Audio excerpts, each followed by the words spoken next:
Hello दोस्तों, कैसे हो? उम्मीद करता हूँ अच्छे होंगे। तो आज फिर से मैं आपके लिए एक नया वीडियो लेकर उपस्थित हुआ हूँ। तो लास्ट वीडियो में हमने क्या पढ़ा था? हम लोग पढ़ रहे थे समास के बारे में। तो समास के हमने 4 भेद पढ़ लिए थे। कौन कौन से? अव्ययी भाव समास, तत्पुरुष समास, कर्मधारय समास और द्विगु समास। आज हम लोग पढ़ेंगे 5वां भाग इसका। कौन सा? द्वंद्व समास। तो ये समास क्या होता है, इसके बारे में मैं आपको आज बताने जा रहा हूं। अगर आपको लास्ट वाले किसी भी समास में किसी तरह की भी कोई समस्या आ रही हो तो उसके लिए आप मेरे को कमेंट करें और मैं आपको उस चीज का जवाब दूंगा। तो ज्यादा समय ना लेते हुए आओ शुरू करते हैं। आज का हमारा कौन सा है समास? आज का समास है हमारा द्वंद्व समास।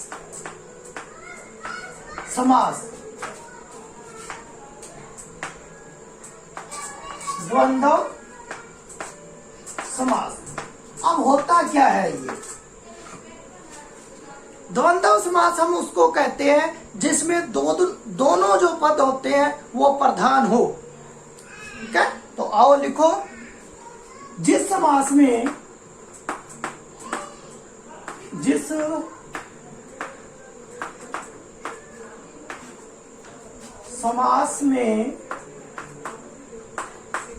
दोनों पद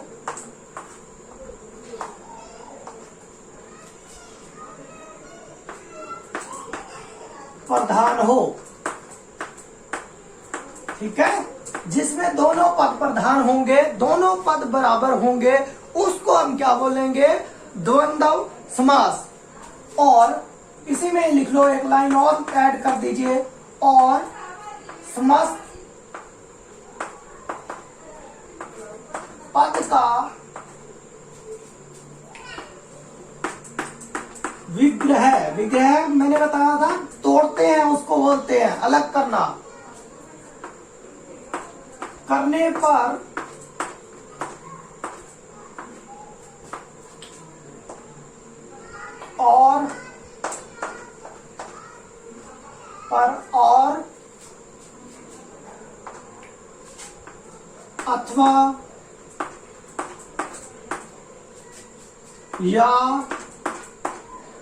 और अथवा या शब्द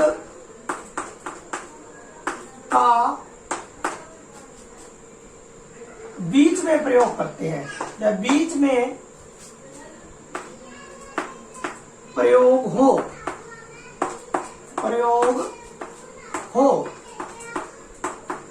उसे कौन सा समास बोलेंगे? द्वंद्व समास। उसे द्वंद्व समास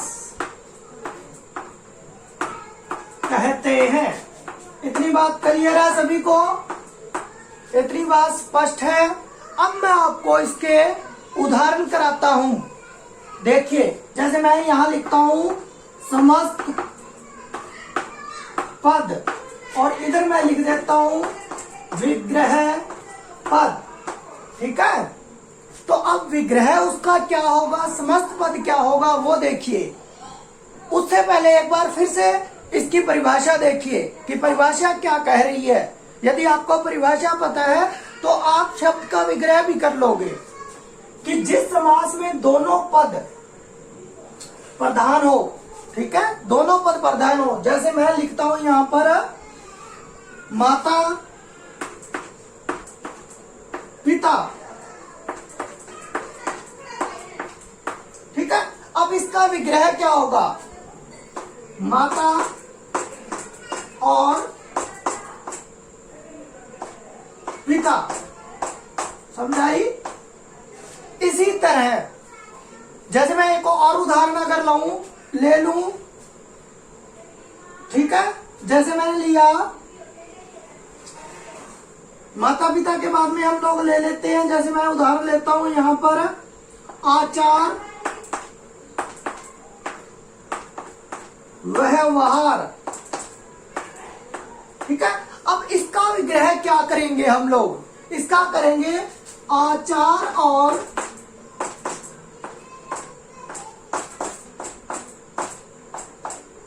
व्यवहार।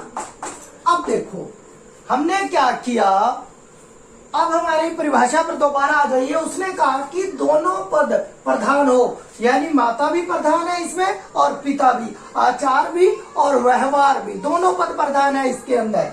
तो हमने उनका विग्रह किसके साथ किया? या तो और के साथ, या अथवा के साथ, या फिर या के साथ हम लोग इनका क्या करेंगे? विग्रह करेंगे। जैसे या के साथ मैं आपको बताऊं, ऊंच या नीच, ठीक है, ऊंच या नीच, हम क्या लिखेंगे?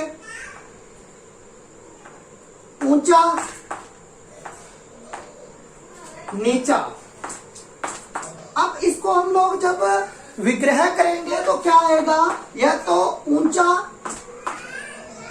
यहां लिख देता हूं, ऊंचा या नीचा। समझाई मेरी बात?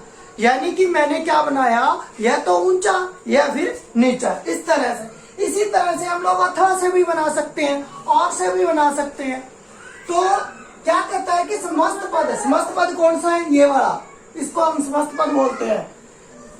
पद का विग्रह, विग्रह ये कर दिया, करने पर या तो और आएगा या अथवा आएगा, या फिर शब्द का बीच में प्रयोग हो, उसे द्वंद्व समास कहते हैं। समझाई? यानी कि इनका जब विग्रह करते हैं उनमें और अथवा या का प्रयोग होना अनिवार्य है। ठीक है, तो इसका एक बार स्क्रीनशॉट लो, फिर मैं आपको आगे इसके एग्जाम्पल करवाता हूं। हो गया? तो मैं इसको कर देता हूं अब एक बार रब। ठीक है, रब करने के बाद में अब मैं आपको बताता हूं। जैसे मैंने एक उदाहरण लिखा, जल थल। ठीक है, मैं यहां लिखता हूं जल थल। अब इसका विग्रह क्या हो जाएगा? जल और थल। क्या हो जाएगा? जल और थल। समझाई मेरी बात? इसी तरह मैं दूसरा उदाहरण लेता हूं, जीवन मरण। जीवन मरण का विग्रह क्या हो जाएगा? जीवन अथवा मरण। इसमें क्या लगाएंगे हम? अथवा। जीवन अथवा मरण। ठीक है, जीवन मरण के बाद में हम लोग और लिखते हैं आगे पाप पुण्य। पाप पुण्य। अब इसका क्या आ जाएगा? पाप और पाप या पुण्य। ठीक है, या पाप हो सकता है या फिर वो क्या होगा? पुण्य होगा। इसी तरह सीता राम। अब इसका क्या आ जाएगा? सीता और राम। क्या हो जाएगा? सीता और राम। सीताराम का विग्रह क्या हो जाएगा? सीता और राम। उसके बाद में लिखो देश विदेश। इसका विग्रह क्या होगा? देश और विदेश। समझाई मेरी बात? देश और विदेश। उसके बाद में देखो और क्या लिख सकते हैं हम लोग? जैसे हम लिखते हैं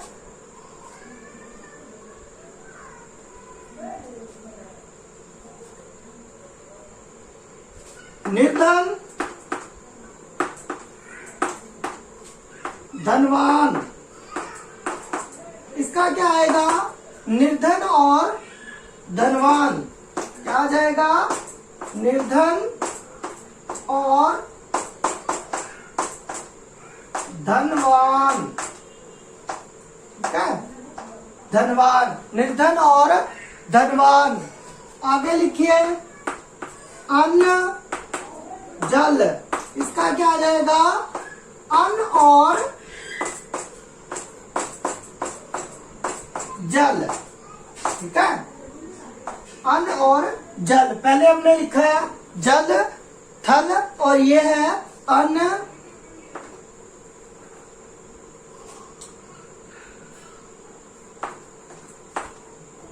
अर्जुन या कर्ण अर्जुन भी लिख सकते थे आप। भीम और अर्जुन। ठीक है, तो इसका स्क्रीनशॉट लो, फिर मैं आगे आपको कुछ उदाहरण और करवा देता हूं। हो गया? हो गया ये? तो इसको हम लोग कर देते हैं एक बार रब। अब देखिए आगे आगे हम लोग करते हैं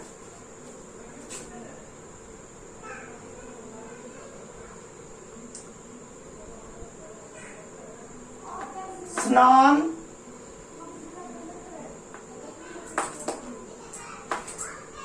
ध्यान। स्नान ध्यान का क्या होगा? स्नान और ध्यान। विग्रह क्या होगा? स्नान और ध्यान। ठीक है, उसके बाद में लिखो हरा भरा। इसका क्या होगा? हरा और भरा। इसी तरह लिखो वेद पुराण। वेद पुराण। इसका क्या आएगा? वेद और पुराण। ठीक है, इसी तरह आगे लिखिए सुख दुख। इसका क्या हो जाएगा? सुख और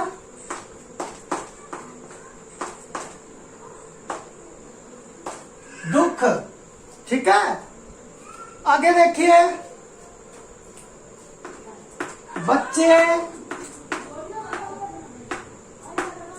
बूढ़े। इसका विग्रह क्या होगा?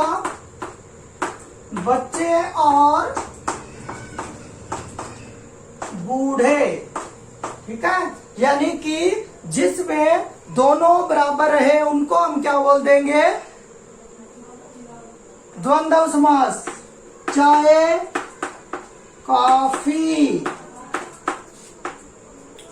इसका क्या हो जाएगा? चाय और कॉफी। ठीक है, आगे लिखिए पैसा रुपया। इसका क्या आ जाएगा? पैसा और रुपया। ठीक है, पैसा रुपए का क्या हो जाएगा?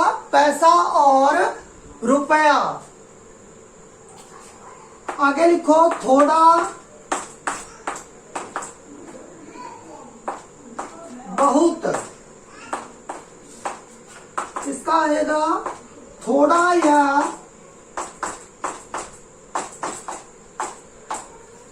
बहुत। ठीक है, तो इसका भी एक बार स्क्रीनशॉट लो, फिर आगे बताता हूं कुछ और एग्जांपल। हो गया? तो इसको हम लोग कर देते हैं रब।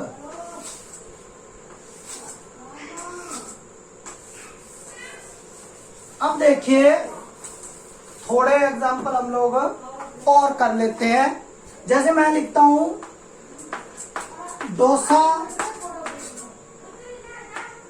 सांभर। अब इसका क्या आ जाएगा? डोसा और सांभर। समझाई मेरी बात। इसी तरह लाभ हानि, इसका क्या हो जाएगा? लाभ और हानि। ठीक है, लाभ हानि का क्या हो जाएगा? लाभ हानि। इसी तरह लिखो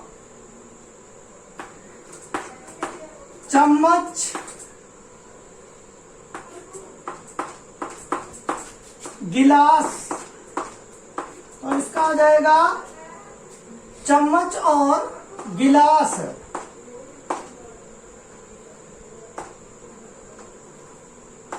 चम्मच और गिलास। ठीक है, चम्मच गिलास का क्या आ जाएगा? चम्मच और गिलास। इसी तरह लिखो आगे जल वायु, तो इसका क्या आएगा? जल और वायु। ठीक है, जलवायु का क्या हो जाएगा? जल और वायु। इसी तरह लिखो स्त्री पुरुष, इसका क्या आ जाएगा? स्त्री और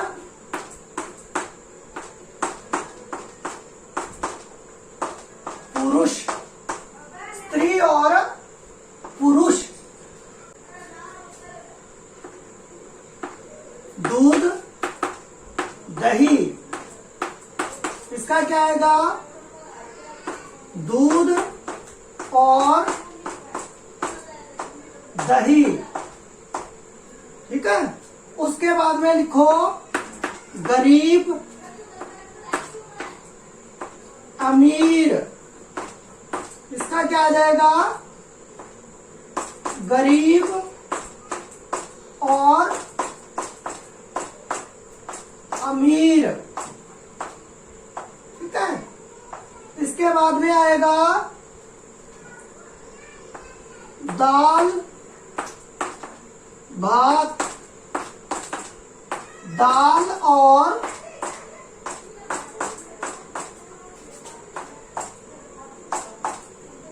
भात।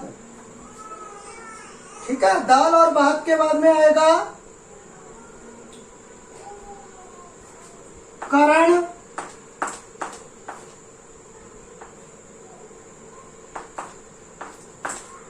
अर्जुन, इसका क्या लिख सकते हैं हम लोग? करण और